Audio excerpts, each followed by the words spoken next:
Assalamualaikum warahmatullahi wabarakatuh. Hai semua, berjumpa lagi dalam saran saya. Saya Nak Amirul Nak Azmi, sahabat tani anda. Okey, untuk video kali ni agak lama sedikit lah. Memang lama juga tu saya tak buat update tentang terung ke ataupun tanaman-tanaman yang lain lah, ataupun setup fertigasi durian ke atau sebagainya lah, sebab saya sekarang ni dalam proses pemindahan. Bukan proses pemindahan, dah pindah dah pun. Daripada Tanjung Karang, Selangor, saya balik ke kampung halaman saya di Kuala Kangsar, Perak. Jadi saya balik ni pun sebab dengan keadaan mak saya pun tak berapa nak sihat, jadi saya baliklah ke sini untuk menjaga orang tua kan. Jadi itulah, untuk tak buang masa, sebenarnya saya nak cerita tentang setup pam fertigasi, tapi ini untuk halaman rumah sahaja. Jadi pada siapa-siapa yang ada tanam ataupun ada bercita-cita ataupun ada hasrat ataupun sekadar nak mengisi hobi ataupun apa sajalah, kalau nak buat setup fertigasi, boleh ambil yang cara saya buat ni, ataupun mungkin ada orang lain yang lebih baik, boleh dijadikan sebagai panduan lah. Sebab saya buat ini pun betul-betul asas saja, sebab saya nak buat untuk kebun fertigasi mak saya lah, di tepi rumah ni. Jadi untuk video kali ni, saya setup ni saya takkan cerita secara detail lah, nak pasang dia macam mana apa semua kan. Sebab video yang sebelum ni saya dah tunjuk cara pemasangan dia apa semua tu dekat video yang sebelum ni lah. Walaupun dia untuk saiz ladang, tapi dia sama je, tak ada masalah. Cuma yang ini dia punya saiz dia sedikit kecil. Saya akan tunjukkan apa yang saya buat untuk fertigasi kebun mak saya ni di halaman rumah. Jom.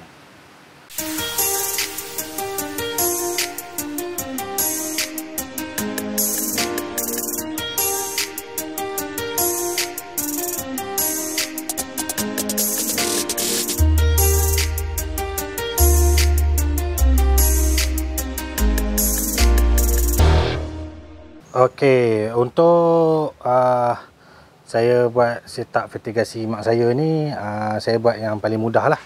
Jadi saya akan pakai tong biru ni, lebih kurang kapasiti dia dalam 200 liter lah.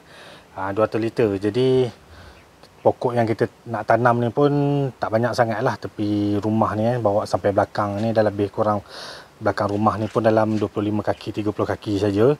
Jadi mungkin kita akan penuhkan halaman dekat sini lah. Kita akan kemas-kemas apa semua ni, kita akan penuhkan lah. Jadi kapasiti tong tu kita pakai rasanya tak besar lah, dengan kita pun ada letak pelampung ni kan. Jadi kita ada letak pelampung ni, jadi tak kisah sangat lah. Jadi sekadar ini untuk pemberian baja AB nanti. Jadi saya dah buat dah asas, dia punya asas dia tu sedikit. Jadi dia sama juga macam konsep kita pasang fertigasi yang untuk kebun besar, cuma yang ini asas je lah.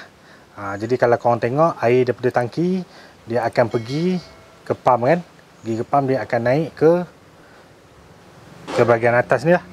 Bahagian atas, satu dia akan pergi ke tangki balik, satu dia akan keluar ke kebun.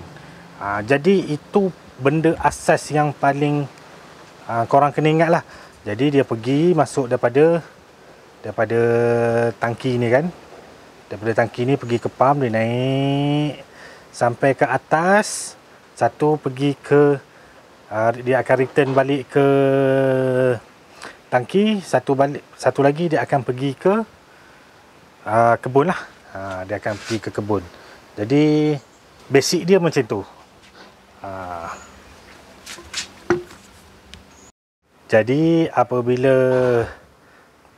kita dah tahu dia punya asas, dia mesti ada satu pergi ke tangki balik, satu dia akan keluar ke kebun. Jadi dekat bahagian kebun ni kita akan pasang filter lah.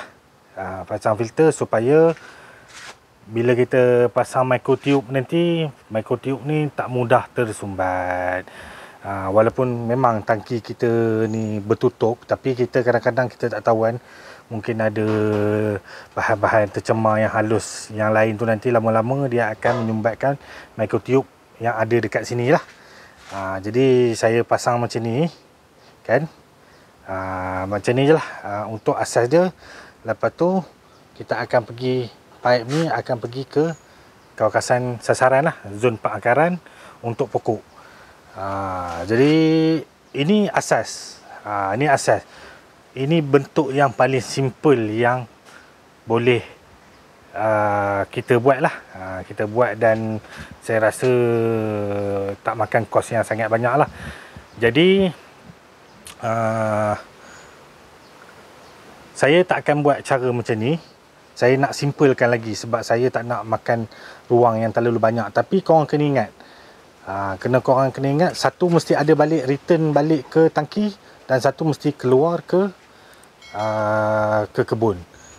Dan lagi satu sebelum terlupa, dia punya paras air tu kan, dia punya tinggi dia tu mesti, tinggi dia mesti lebih sikit daripada tangki. Kalau contohlah paras air bila kita isi kan, paras dia sampai sini je. Jadi kita punya pipe tu mesti lebih daripada paras maksimum tertinggi air tu, supaya kita tak nak nanti bila pump mati dia asyik terus sedut je keluar. Jadi macam ni je. Ni asas dia. Jadi saya akan tunjuk design yang saya nak buat lah yang selepas ni, sebab saya nak compactkan sikit, sebab saya tak nak makan ruang banyak sangat. Jadi jom saya tunjukkan. Okey, jadi saya dah ubah sedikit dia punya sistem piping lah. Tapi ini belum final. Cuma saya nak tunjuk lagi sekali, asas dia mesti daripada air daripada tangki, dia pergi ke pump, dia akan naik ke atas. Satu akan pergi ke tangki dan satu pergi ke kebun ke kebun. Tapi ini dia punya, ni tak berapa siap lagi. Jadi saya akan tunjukkan dia punya ni lah. Saya akan compactkan dia ni supaya dia lebih kecil lah, lebih kecil dan tak makan ruang sangat lah.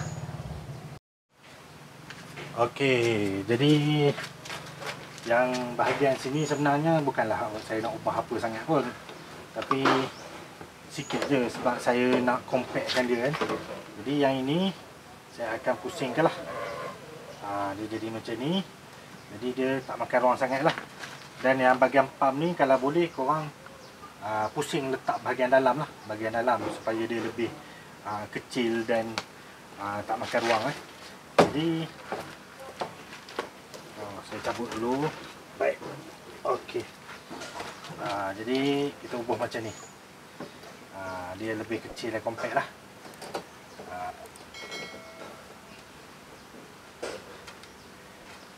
Okey, jadi kalau korang tengok dia dah jadi macam ni lah. Cuma saya tak gam lagi lah. Jadi air tu kita akan keluarkan, yang outlet dia tu kita sambung terus masuk ke bahagian kebun je lah. Bahagian kebun. Jadi yang tadi yang pump ni kalau boleh korang adjust lah. Dia menghadap ke sana dia punya buntut dia menghadap ke dinding supaya tak adalah makan ruang yang terlalu banyak sangat. Kita nak buat tu biar dia compact dan kecil. Jadi okey lah, macam ni lah. Yang penting dia mesti, macam saya cakap tadi lah, satu mesti ada outlet ke kebun, satu lagi mesti ada overflow masuk ke bahagian tangki tu. Jadi kira hampir siap lah ni. Jadi saya akan tunjukkan hasil kerja dia selepas saya siap gam semua ni. Okey, jadi dah siap lah saya punya pemasangan. Saya dah gam sedikit dia punya pipe vertigasi lah. Cuma dekat sini saya belum finish, belum siapkan sepenuhnya lah, sebab nanti kita nak ubuh penutup, nanti kita nak adjust, nak tebuk lubang apa semua kan. Barulah dapat center dia ataupun sebagainya, baru kita ubah lah, baru kita gam lah dia punya ni. Jadi benda perkara paling penting, bila kita dah siap gam macam ni lah bentuk dia. Saya buat compact. Nanti insyaAllah saya cari juga L untuk polypipe ni, sebab saya nak cornerkan dia kan. Saya nak dia pump ni dia duduk belah dalam, tak adalah nampak terkeluar sangat macam ni. Jadi L tu tak ada, saya kena cari dekat hardware nantilah. Jadi macam ni Jadi air daripada tangki dia datang masuk pergi ke pump, naik ke atas, satu pergi ke kebun. Kalau korang nampak ni, dia punya QAV valve ni pergi ke kebun, dan satu lagi dia pergi ke return balik ke tangki lah. Jadi yang saya nak tunjuk lagi satu ni, apabila kita main stopcock ni, bila main stopcock ni ataupun stop valve ni, dia jadi macam mana.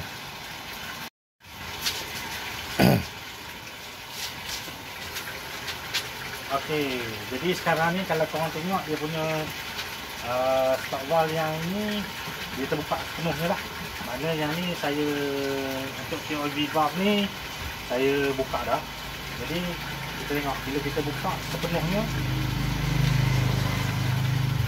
air dia jadi kecil kan? Sebab ni buka penuh, dua ni buka penuh lah, ni buka penuh, ni buka penuh. Jadi apa fungsi dia bila kita tutup yang ni? Kita tengok air dekat QAV valve ni makin lama makin deras, makin lama makin deras.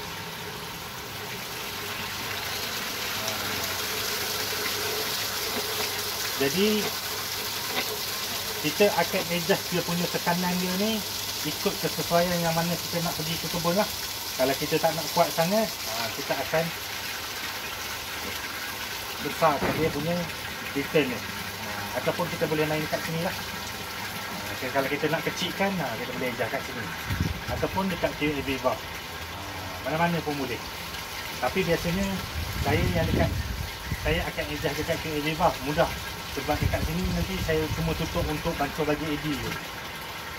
Bancuh bagi AD saja. Jadi macam ni lah. Okey, jadi dekat sini kalau korang tengok, sekarang ni dia tengah tutup lah. Jadi apa akan jadi kalau saya buka dua-dua. Ni buka penuh, ini pun buka penuh. Okay, bila saya buka penuh, kita nampak dekat QAV ni ataupun valve QAV valve ni, creation valve ni, air ni kecil je. Tapi macam mana kalau saya nak tingkatkan pengeluaran dia jadi makin deras? Jadi saya akan adjust dekat bahagian return flow ni. Jadi kalau kita tengok bila saya adjust macam ni, ni makin tutup kan. Jadi air dekat sana makin kecil, yang ni dia akan makin kuat. Jadi benda ni terpulang pada korang nak adjust berapa kuat. Jadi itulah kesesuaian pada berapa banyak pokok. Kalau pokok tu tak banyak, jadi kena adjust makin kecil lah, ataupun makin kuat lah dekat bahagian sini. Sini bahagian kecil. Jadi terpulang pada korang nak buat macam mana. Ada lagi satu boleh adjust dekat sini. Kita nak adjust kecil besar dia tu. Jadi kalau kita dah tutup dekat sini, lepas tu kita nak adjust kat sini pun boleh terpulang. Nak adjust dekat bahagian sini pun boleh terpulang pada korang masing-masing lah, ikut kesenangan. Tapi macam saya pakai ini untuk bancuh baju AD je.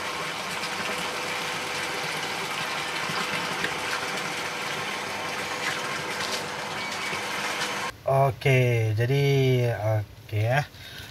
ini pump yang saya guna lah. Saya beli dekat Shopee, tak silap saya ni. Saya pun dah lupa pump ni. Saya beli rasa Shopee lah, RM75 kot. Okey, jenama Birla elektrik, kan water pump. Model korang boleh tengok sini lah. Jadi kalau kita tengok quantity max, air yang keluar kan, air yang keluar ke kebun kalau tak ada halangan, mana dia boleh pergi 35 liter per minit. 35 liter per minit lah. Jadi dia punya pump ni saiz dia 0.5 horsepower. Jadi tak ada besar sangat. Dia pun kalau kita tengok ni kecil je. Memang tak besar sangat. Lebih kurang besar sikit ke, lebih kurang saiz tapak tangan saya je. Jadi tak besar mana lah. Jadi kalau korang nak pakai, boleh pakai yang ini lah. Boleh pakai yang ini. Jadi kalau setakat untuk pengairan fertigasi keliling rumah, insyaAllah boleh ni kan. Kita bukan nak tanam besar-besar sangat, jadi yang ini pun boleh pakai. Okey, jadi itu sajalah saya punya cerita pasal ni lah apa setup untuk fertigasi keliling rumah lah ataupun tepi-tepi rumah yang kita tanam secara kecil-kecilan lah. Jadi saiz pipe yang saya pakai pun jenis PVC 1 inci je, sebab saya ikut saiz mulut pump tu kan. Kalau korang tengok video yang sebelum ni, saya ada tunjukkan cara macam mana nak pilih saiz pipe tu. Jadi pipe yang saya pakai jenis 1 inci, lepas tu pump pun 0.5 horsepower. Jadi untuk pipe pergi ke kebun, saya pakai polypipe jenis saiz 16 mm lah. Lepas tu dia punya micro tube tu, korang nak cucuk dia punya berapa kaki tu terpulang pada korang punya keperluan lah. Kalau keperluan tu perlukan rapat lah, kalau perlukan jarang lah, ikut pada jenis tanaman apa yang korang nak tanam tu lah. Jadi saya rasa itu sajalah video saya kali ni. InsyaAllah video yang lain mungkin akan menyusul lah. Tengoklah pada macam mana nanti, kalau ada saya pergi melawat tempat orang, ataupun saya pun ni pun ada nak buat satu video tentang projek durian dekat Melaka 167 ekar, untuk buat survey lah, survey dari segi mungkin nak tengok dari segi nak set up perimeter dia, ataupun saya pun tak pasti lagi macam mana. Jadi kalau ada video tu nanti, insyaAllah saya akan ambil lah dan buat rakaman dan kongsikan kepada korang semua lah. Jadi itu sajalah video saya kali ni. Kalau ada apa-apa di bahagian, ada apa-apa soalan dan pertanyaan, boleh tanya di bahagian ruang komen ni. InsyaAllah saya akan balas. Jadi itu sajalah video saya kali ni. Saya Nur Amirul Azmi, sahabat tani anda. Assalamualaikum.